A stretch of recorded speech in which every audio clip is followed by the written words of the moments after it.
Sentimento, algo que vem de dentro, purifica o ser humano perante as circunstâncias adversas.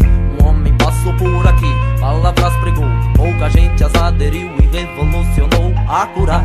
Não é remédio, substância, está no seu coração, basta se manifestar.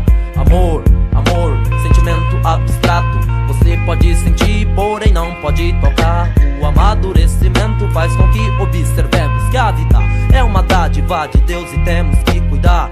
Como é difícil semear a paz entre as pessoas, já que estamos em épocas de conflitos. A história dos homens é um livro sobre suas mãos, ou contada de outra forma quando acionada uma tecla.